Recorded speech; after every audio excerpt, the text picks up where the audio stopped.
یہ دو قسم کے ہوتے ہیں، ایک وہ اللہ کے ولی جو دنیا میں آ کر اللہ اس کے رسول کی اطاعت کرتے ہیں، جس کام کا حکم اللہ نے دیا اس کام کو کرتے ہیں، جس سے منع فرما دیا اس کام سے رک جاتے ہیں، فرائض کے ساتھ ساتھ نوافل کی کثرت کرتے ہیں۔ ایک وقت آتا ہے اللہ انہیں اپنی محبت عطا فرما دیتا ہے، اپنا قرب عطا فرما دیتا ہے۔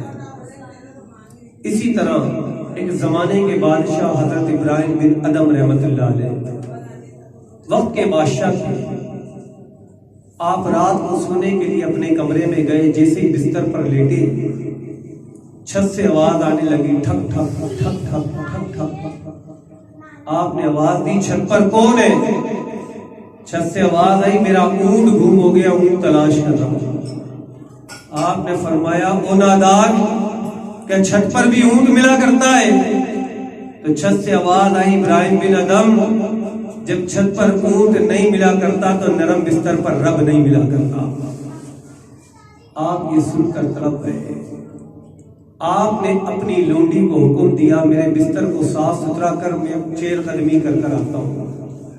آپ اپنے وزیروں کے ساتھ چہل قدمی کے لیے نکل گئے۔ لونڈی آپ کے بستر کو صاف کرتے کرتے دیکھا بڑا نرم بستر ہے، تھوڑی دیر لیٹ کر دیکھتی ہوں کیسا لگتا ہے۔ لونڈی آپ کے بستر پر لیٹی، جیسے ہی لیٹی اس کی آنکھ لگ گئی، وہ سو گئی۔ اتنے میں بادشاہ باہر سے کمرے میں داخل ہوا، دیکھا میرے بستر پر لونڈی سو رہی، درہ اٹھایا اور درہ اٹھا کر زور سے اس لونڈی کے مارا۔ جیسے اس لونڈی کے مارا، وہ لونڈی تڑپ کر اٹھی، کہتی ہے بادشاہ میں تیرے بستر کو صاف کر رہی تھی، میں نے دیکھا بڑا نرم بستر ہے، تھوڑی دیر لیٹ کر دیکھتی ہوں، میں لیٹی میری آنکھ لگ گئی، چند لمحوں کے لیے لیٹی، تجھے برداشت نہ ہوا، تو نے اتنی زور سے دھرا مارا میری چیخ نکل گئی۔ بادشاہ تو ایک عرصے سے اس نرم بستر پر لیٹ رہا ہے، تو رب کو کیا جواب دے گا؟ بادشاہ کے اندر اور گھبراہٹ پیدا ہوئی، نیچے محل میں اترا۔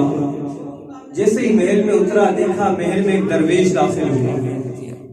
کسی خادم کی طاقت نہیں اس درویش کو روک لے، کسی وزیر کی ہمت نہیں اس درویش کو روک لے۔ وہ درویش اندر داخل ہو کر کہتا ہے، بادشاہ کیا خوب سرایا خانہ ہے۔ بادشاہ نے جب سنا میرے محل کو سرایا خانہ کہتا ہے، بادشاہ کا چہرہ غصے سے لال، کہتا ہوں درویش تیرا سر تن سے جدا کر دوں گا، میرے محل کو سرایا خانہ کہتا ہے۔ کہا بادشاہ ایک سوال کا جواب تو دے۔ بادشاہ کہتا ہے پوچھ۔ کہتا ہے بادشاہ تجھ سے پہلے یہاں کون رہتا تھا؟ بادشاہ کہتا ہے میرا باپ رہتا تھا۔ کہا اس سے پہلے کون رہتا تھا؟ کہتا اس کا باپ رہتا تھا۔ درویش کہتا ہے پھر یہ سرایا خانہ نہیں تو اور کیا ہے؟ ایک آتا ہے ایک جاتا ہے، ایک آتا ہے ایک جاتا ہے، پھر یہ سرایا خانہ نہیں تو اور کیا ہے؟ بادشاہ کے وہ بات ایسی دل پہ لگی، بادشاہ نے بادشاہت چھوڑی، وزیروں کو چھوڑا، بیوی بچوں کو چھوڑا، جنگل میں نکل گیا۔ جنگل میں بیٹھ کے رب کی عبادت کرنے لگا، رب کا ذکر کرنے لگا۔ وہاں پہلے سے ایک بندہ بیٹھ کر اللہ کا ذکر کر رہا تھا۔ پھر ایک وقت آیا بادشاہ کے لیے بھی آسمان سے کھانا اترتا، وہ جو شخص بیٹھا تھا اس کے لیے بھی آسمان سے کھانا اترتا، وہ جو پہلے بیٹا شخص تھا اس کے لیے دال سبزی اترتی، بادشاہ کے لیے مرغ اور مسلم اترتا۔ وہ شخص عرض کرتا یا رب کریم، بندہ میں بھی تیرا، بندہ یہ بھی تیرا، ذکر میں بھی تیرا کرتا ہوں، ذکر یہ بھی تیرا کرتا ہے، تو مجھے دال سبزی دیتا ہے، اسے مرغ مسلم دیتا ہے۔ آواز آئی ہے میرے بندے تو میرے پاس چھوڑ کر کیا آیا؟ عرض کرتا ہے رب کریم غربت چھوڑ کر آیا ہوں، مفلسی چھوڑ کر آیا ہوں۔ آواز آتی ہے یہ اپنے پاس میرے پاس دنیا کی بادشاہت چھوڑ کر آیا ہے۔ پھر ایک وقت آیا وزیر بادشاہ کے بیٹے اس بادشاہ کے پاس آئے، آ کر کہتے بادشاہ سلامت، سلطنت تباہ ہو رہی ہے، بیویاں رو رہی ہیں، وزیر پریشان ہے، خادم پریشان ہے، آ کر سلطنت کو سنبھالے۔ بادشاہ کے ہاتھ میں ایک سوئی تھی، بادشاہ نے وہ سوئی سمندر میں پھینکی، دریا میں پھینکی اور مچھلیوں کو حکم دیا سوئی لے کر آؤ۔ ساری کی ساری دریا کی مچھلیاں اپنے منہ میں سونے کی سوئیاں لے کر آتے۔ آپ نے فرمایا یہ سوئی نہیں، جو سوئی میں نے پھینکی ہے وہ لے کر آؤ۔ ایک بڑی مچھلی نے غوطہ مارا اور وہ سوئی جو ابراہیم بن ادم نے پھینکی تھی اپنے منہ میں دبا کر لے کر آئی. آپ نے فرمایا اے میرے وزیروں یہ حکومت اچھی یا وہ حکومت اچھی؟ سبحان اللہ. جب بندہ رب کا ہو جاتا ہے، جب سب کچھ رب کے حوالے کر دیتا ہے، اللہ اور اس کے رسول کی اطاعت کرنے والا بن جاتا ہے، پھر اللہ سارے خزانے ان کے قدموں میں ڈال دیا کرتا ہے. اور دوسرے وہ ولی جنہیں اللہ تبارک و تعالیٰ ماں کے پیٹ سے ولایت عطا فرماتا ہے، جن کا ذکر کرنے ہم آج بیٹھے، محبوب زبانی، قطب ربانی، غوث ہمدانی شیخ عبد القادر جیلانی رضی اللہ تعالیٰ عنہ. آپ مادر ذات اللہ کے ولی تھے. آپ کو ولایت ماں کے پیٹ سے ملی تھی. ایک وہ وقت بھی گزرا جب آپ اپنی والدہ کے شکم میں تھے اور آپ کے گھر میں کوئی دوسرا شخص نہیں تھا. آپ کی والدہ گھر میں تنہا تھی. باہر ایک آواز لگانے والے نے، ندا لگانے والے نے، مانگنے والے نے ندا لگائی، ہے کوئی جو مجھے کھانا کھلائے، میں بھوکا ہوں. آپ کے گھر میں کچھ زیادہ کھانے کو نہیں تھا، ایک سوکھی روٹی تھی. آپ نے سوچا یہ روٹی اس فقیر کو دے دوں.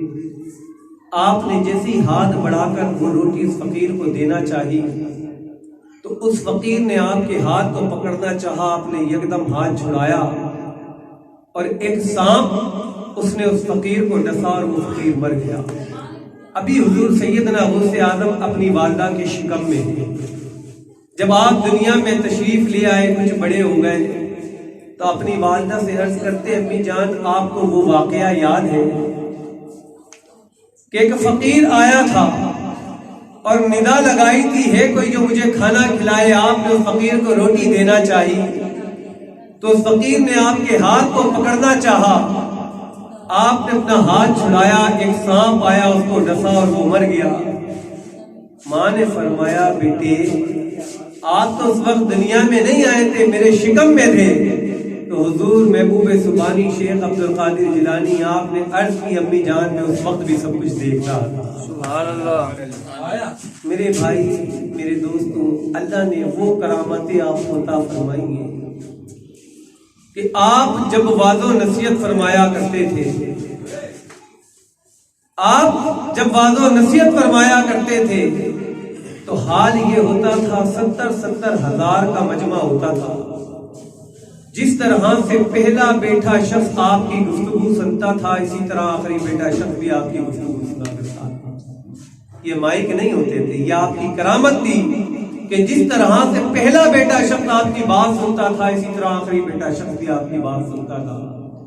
اور وہ تاثیر آپ کی زبان میں اللہ نے رکھی تھی. جب لوگ آپ کی زبان سے قرآن اور حدیث سنتے تھے، 40 لوگ ایسے ہوتے تھے قرآن حدیث سن کے ان کے جگر پھٹ جایا کرتے تھے. آپ فرماتے تھے لوگوں یہ اللہ کی محبت کے مارے ہیں، یہ اللہ کے خوف کے مارے ہیں، انہیں غسل دو، انہیں کفن پہناؤ. میں عبد القادر جیلانی ان کی نماز جنازہ پڑھاؤں. آپ جب وعظ و نصیحت نہیں فرماتے تھے، آپ اجمی تھے اور جہاں آپ جاتے تھے لوگ وہاں رہتے تھے، وہ عربی لوگ تھے، آپ کی بات نہیں سمجھتے تھے تو آپ وعظ و نصیحت نہیں فرماتے تھے. تو ایک وقت آیا کہ آپ آرام فرما رہے تھے تو خواب میں رب کے رسول کی زیارت ہوئی. کئی ایک اللہ کے ولی ایسے گزرے جو وعظ و نصیحت نہیں فرمایا کرتے تھے، بیان نہیں کیا کرتے تھے.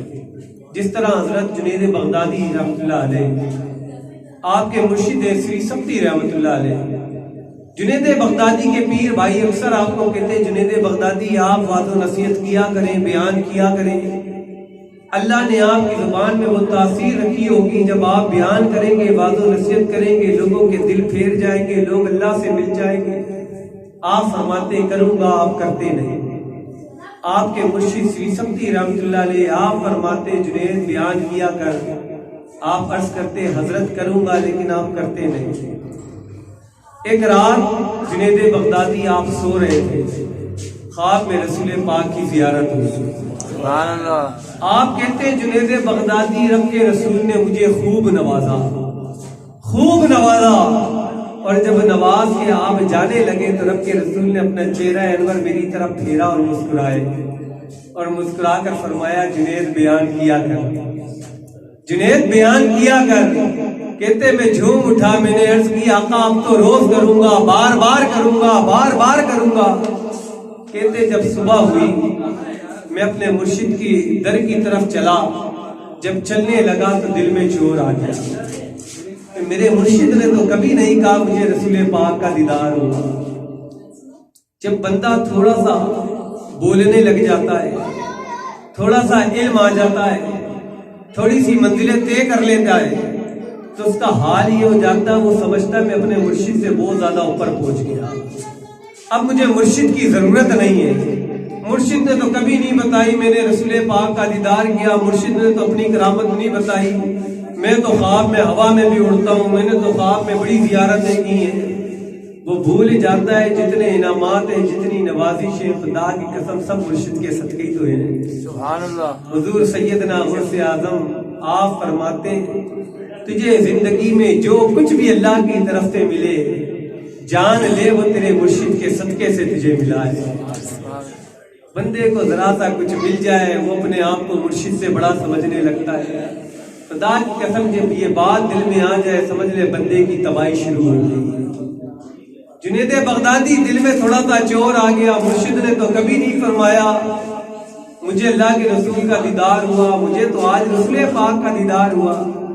یہ بات دل میں لے کے اپنے مرشد کی صحبت میں پہنچے سری سبتی رحمۃ اللہ علیہ کی بارگاہ میں. نماز کا وقت تھا, آپ آخری صف پہ بیٹھ گئے, نماز ادا کی. جب نماز سے فارغ ہوئے سری سبتی رحمۃ اللہ علیہ آپ نے فرمایا جنید تھوڑا قریب آ. آپ کہتے میں تیسری صف میں جا کر بیٹھ گیا. آپ نے فرمایا تھوڑا اور قریب آ. کہتے میں پہلی صف میں جا کر بیٹھ گیا. کہتے جنید ذرا برابر میں آ کر بیٹھ. حضرت جنید بغدادی سری سبتی رحمۃ اللہ علیہ کے برابر میں آ کر بیٹھ گئے. کہتے میرے مرشد سری سبتی رحمۃ اللہ علیہ آپ نے اپنا چہرہ مبارک میری طرف کیا اور فرمایا جنید اب تو بیان کرے گا نا. سبحان اللہ. جنید اب تو بیان کرے گا نا. اب جنید بغدادی کہتے ہیں حضرت اب تو کا کیا مقصد ہے, دل میں بات ہوئی تھی مجھے تو رسول پاک کا دیدار ہوا ہے, مرشد نے تو آج تک نہیں فرمایا رسول پاک کا دیدار ہوا. کہا حضرت اب کا کیا مقصد ہے. سری سبتی رحمۃ اللہ علیہ آپ خاموش ہو گئے. آپ نے پھر فرمایا جنید اب تو بیان کرے گا نا. جنید بغدادی پھر کہتے حضرت اب تو کا کیا مقصد ہے. آپ نے فرمایا جنید رات میرے خواب میں رب آیا تھا, میں نے رب کا دیدار کیا. سبحان اللہ. جب میں نے رب کو دیکھا میں نے رب سے عرض کی یا رب کریم تیرے محبوب کا گزر اگر بغداد سے ہو تو اپنے محبوب سے کہہ دے کہ جنید کو کہہ دے بیان کر لیا کر. کہتے جنید بغدادی کہتے میری چیخ نکل گئی, میرے کپڑے پھٹ گئے, میں مرشد کے قدموں میں گر گیا اور میں سمجھ گیا کہ میں تو مرشد کے قدموں کے برابر بھی نہیں ہوں. میرے بھائی جو کچھ ملتا ہے خدا کی قسم مرشد کے صدقے سے ملتا ہے. بندہ جب یہ سمجھ بیٹھے کہ میں مرشد سے آگے نکل گیا تو بس سمجھ لے اس کی تباہی, اس کی بربادی شروع ہو گئی. اسی طرح حضور سیدنا غوث اعظم آپ واضح نصیحت نہیں کرتے تھے. جب خواب میں رب کے رسول کا دیدار ہوا, رب کے رسول نے فرمایا عبد القادر جیلانی واضح نصیحت کیوں نہیں کرتے, بیان کیوں نہیں کرتے. عرض کرتے ہیں حضرت میں یا رسول اللہ میں اجمی ہوں, یہ عربی ہیں, میری بات ان کی سمجھ میں نہیں آئے گی. رب کے رسول نے فرمایا عبد القادر اپنا منہ کھول. جب منہ کھولا تو 7 مرتبہ لعاب دہن نکالا اور شیخ عبد القادر جیلانی کے منہ میں منتقل. سبحان اللہ. کہتے دوسرا دن تھا, میں پھر آرام فرما رہا تھا, آنکھ لگی تو دیکھا علی شیر خدا تشریف لے آئے. سبحان اللہ. آپ نے فرمایا عبد القادر جیلانی اپنا منہ کھول.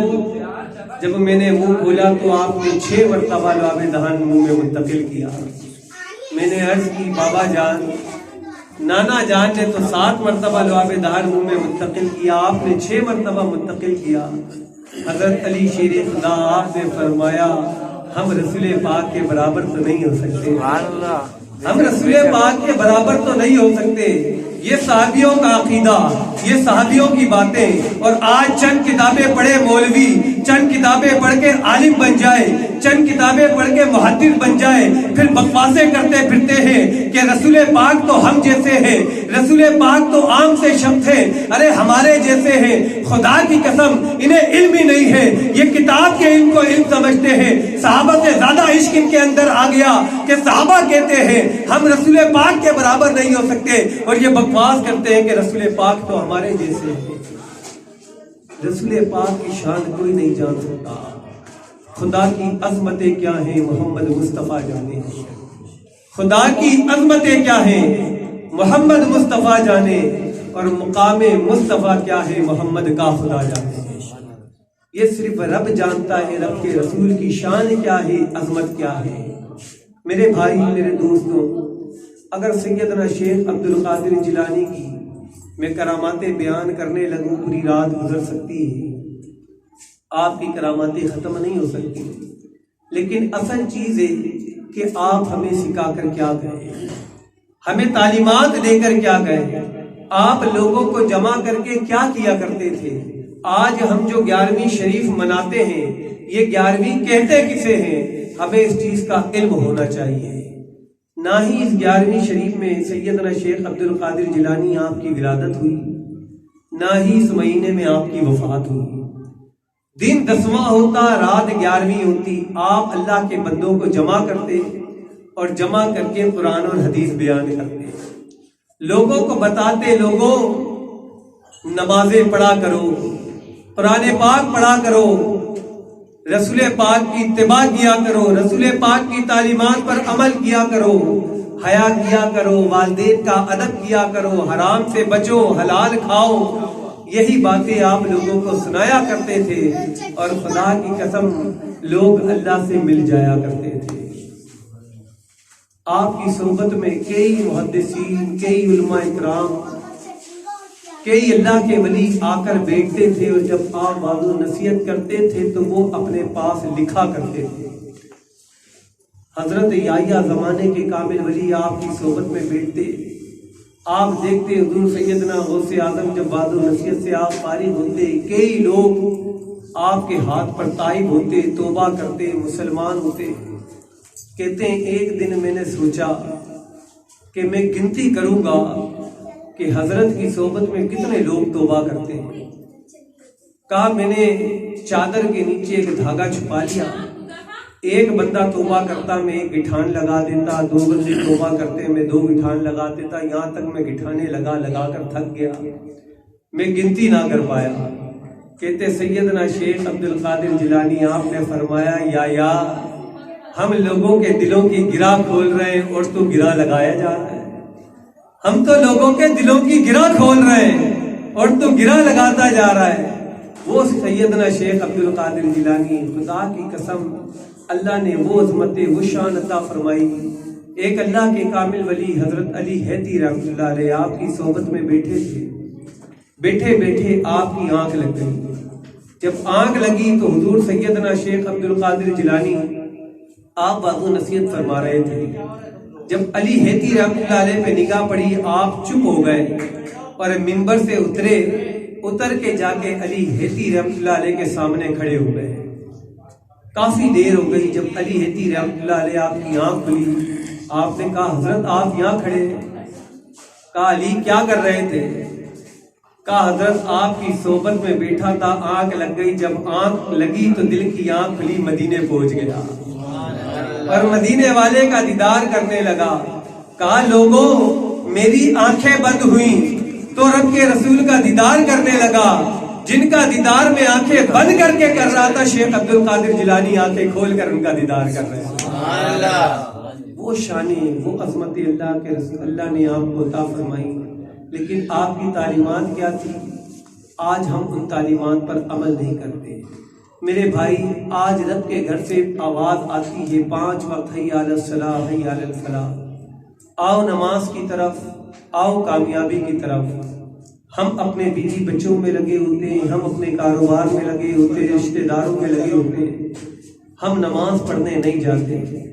میرے بھائی, بے نمازی کو نہ اللہ پسند کرتا ہے نہ اللہ کا رسول پسند کرتا ہے. بے نمازی اتنا منحوس, آج کے علماء اکرام کا فتویٰ نہیں, صحابہ اکرام کا فتویٰ ہے. صحابہ اکرام فرماتے بے نمازی اتنا منحوس, مر جائے اس کی نماز جنازہ نہیں ہوتی, پڑھا دو ہوتی نہیں ہے. سیدنا شیخ عبد القادر جیلانی آپ کا فتویٰ، آپ فرماتے بے نمازی مر جائے اسے مسلمان کے قبرستان میں بھی دفن نہ کرو، اس کا دین میں کوئی حصہ نہیں ہے۔ جس کا دین میں کوئی حصہ نہ ہو، جس کی نماز جنازہ نہ ہو، جس کو مسلمانوں کے قبرستان میں دفن کرنے کا حکم نہ ہو، میرے بھائی کس خیر کی امید پر بیٹھا ہے؟ آج نہیں دیکھتے گھر گھر میں پریشانی، گھر گھر میں تنگ دستی، گھر گھر میں لڑائی جھگڑے، بھائی بھائی سے پریشان ہے، بیوی شوہر سے پریشان ہے، شوہر بیوی سے پریشان ہے، والدین بچوں سے پریشان ہے، پڑوسی پڑوسی سے پریشان ہے۔ وجہ کیا ہے؟ ہم نے رسول پاک کی تعلیمات کو چھوڑ دیا اور یہودیوں کی تعلیمات کو اپنا لیا۔ ہمارا رہن سہن، ہمارے طریقے، ہمارے چہرے سب یہودیوں کی طرح ہو رہے ہیں۔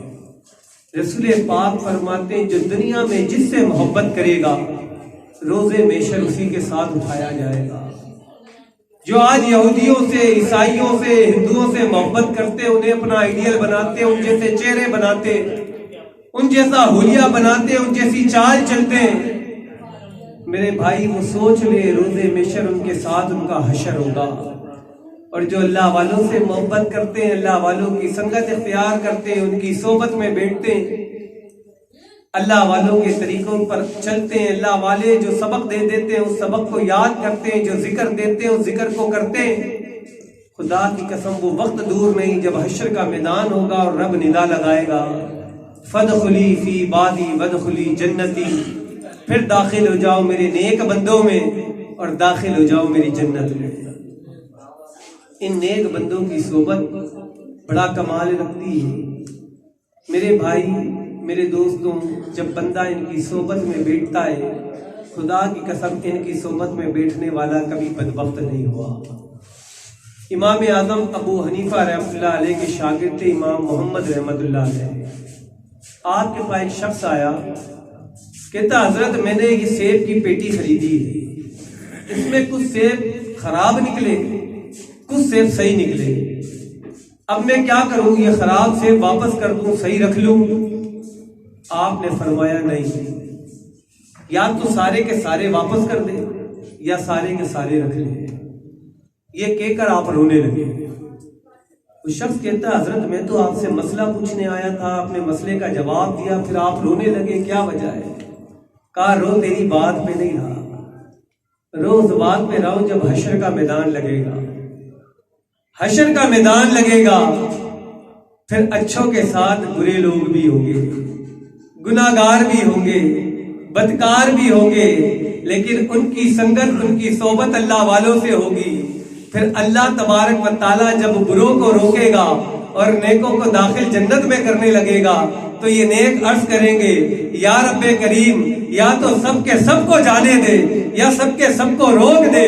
پھر اللہ نیکوکاروں کو تو جہنم میں نہیں ڈالے گا، ان نیکوکاروں کے صدقے گناہگاروں کو بھی جنت میں داخل کرے گا۔ سبحان اللہ۔ ان کی صحبتیں وہ کمال رکھتی ہیں۔ خدا کی قسم آج بھی اس پرفتن دور کے اندر جہاں ماں باپ کو اولاد کی پرواہ نہیں ہے، آپ دیکھیں اگر اولاد 2 سے 3 دن کام کرنے نہ جائے، والدین کہتے گھر میں بیٹھے روٹیاں توڑتے رہتے ہو، تمہیں کام کی پرواہ نہیں، کام بھی کرنا ہے۔ بڑی پرواہ ہے والدین کو کہ کام پہ نہیں جائے گا تو گھر کیسے چلے گا۔ لیکن کبھی کسی والدین نے یہ کہا کہ اگر تو نماز نہیں پڑھے گا ہمیں تیرے پیسے کی ضرورت نہیں ہے، اگر تو نماز نہیں پڑھے گا ہم تجھے گھر سے نکال دیں گے؟ نہیں میرے بھائی، آج والدین کو پرواہ نہیں بچہ نماز پڑھے نہیں پڑھے، بس پیسہ آنا چاہیے۔ آج کسی والدین کو یہ پرواہ نہیں ہے، ہر شخص کو یہ فکر ہے کہ میرے مرنے کے بعد میرے بچے کا کیا ہوگا۔ ہر شخص یہ سوچتا ہے میں اپنے بچے کے لیے کچھ کر جاؤں، میں اگر مر گیا میرے مرنے کے بعد میرے بچے کا کیا ہوگا۔ لیکن کسی کو یہ فکر نہیں ہے کہ میرے بچے کے مرنے کے بعد اس کا کیا ہوگا۔ کبھی یہ سوچا ہم نے کہ اگر ہمارا بچہ مر گیا تو اس کے مرنے کے بعد اس کا قبر میں کیا ہوگا، حشر میں کیا ہوگا؟ کبھی کسی کو یہ فکر نہیں ہے۔ لیکن خدا کی عزت کی قسم اس پرفتن دور میں اللہ نے ایک ایسی ہستی دی ہے، ایک ایسی ہستی دی ہے جسے ہماری دنیا کی بھی